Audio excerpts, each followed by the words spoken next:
Welcome to part 19 of the Kicha Wong Dong series. In this episode we're going to be looking at the jump front snap kick, the Dan Ahp Cha Ki. Now I just want to preference that some people have real difficulty with jump kicks. My own personal philosophy about jump kicks is they are a way of us looking at our basics.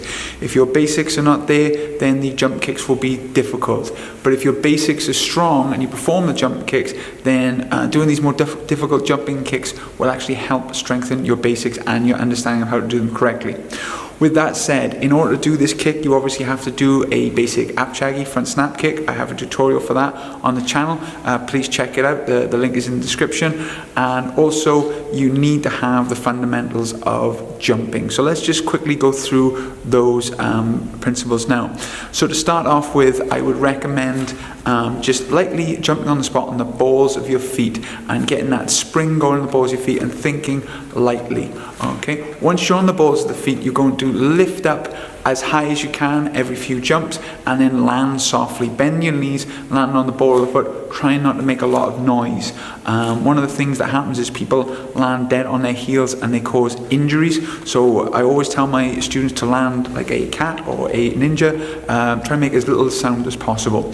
Then when you've got that sort of jumping and propelling forward, you need to get air time.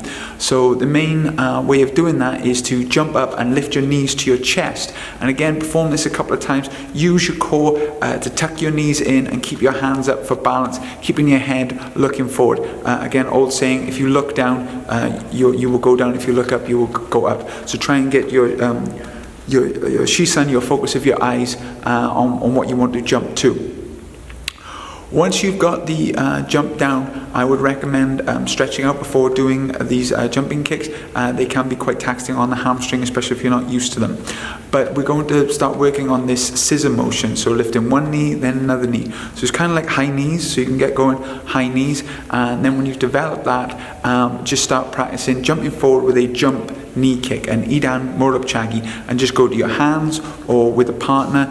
You can start low and build up. Once you've got this jumping motion, it's time to put the jump with the front snap kick. And I will preference that I often show techniques slowly so students can see what I'm doing. With these jumping kicks and all these more advanced kicks, speed helps. So the faster you can do it, the better for you. But basically, you're in a fighting stance. A lot of people will now want to put their dominant leg, for most people that's their right leg forward. But again, in Tang Soo Do, we're trying to be ambidextrous, so work both sides equally. You're actually going to kick with your front leg. So have your dominant leg forward, lift your back leg up. So if you have your right leg forward, lift your left knee up as high as you can, and then scissor or bicycle the legs in the air. And honestly, the quicker you can do this change is there. Now, just want to say right now that people have a tendency of trying to kick from the floor.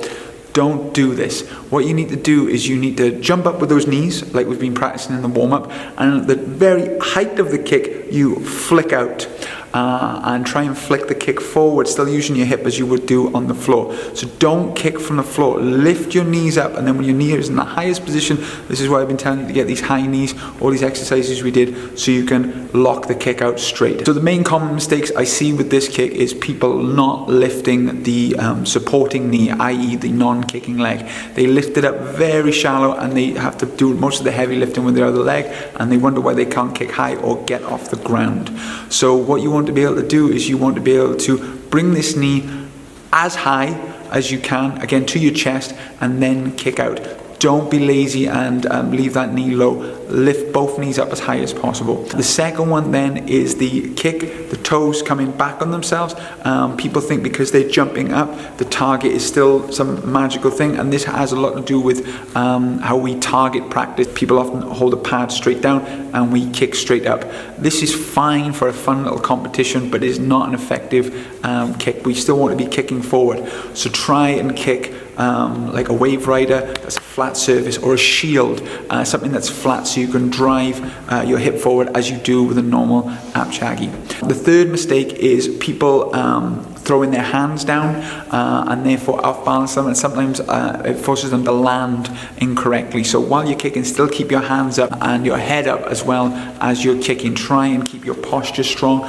Everything in basics applies to the jump kick, so keep that going. Once you feel you have the kick, it's now time to test it. I've got 3 simple tests, and they will progress quite quickly, okay? So the number 1 is the jump knee game that I alluded to in the warm-up. Get this as high as you can. So your partner starts off holding 2 focus pads, which is good, or you could use your hands, I guess, and they start low and increase in height until they're their maximum. Once you're at your maximum, you go, right, that is your jump snap kick there. This is as high as you can kick. The next test is the bicycle game over a little object. We're using a noodle, but you can use anything. Try and use something soft, so if the person does hit it, it's not going to cause injury, but you're just going to, same thing, raise the height and jump over it, and this is going to force this fast scissor motion and this forward motion. Dan Ahp Cha Ki is a traveling forward kick, so we want to be going forward over the noodle. And the final test is a great game my instructor used to play with us all the time, is to kick the pad. Now all I preference is that, again, like I've been saying the whole video, don't hold it down. It's very tempting to do that because you're going higher and higher.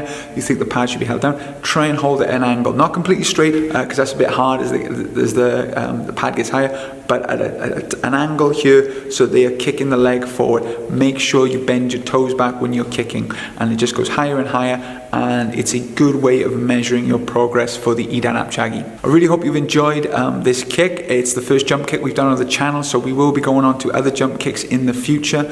I really hope you're enjoying the videos. If you are, please like and subscribe, and leave in the comments below any kicks, punches or blocks you'd like to see in the future. Thank you very much. Thank you.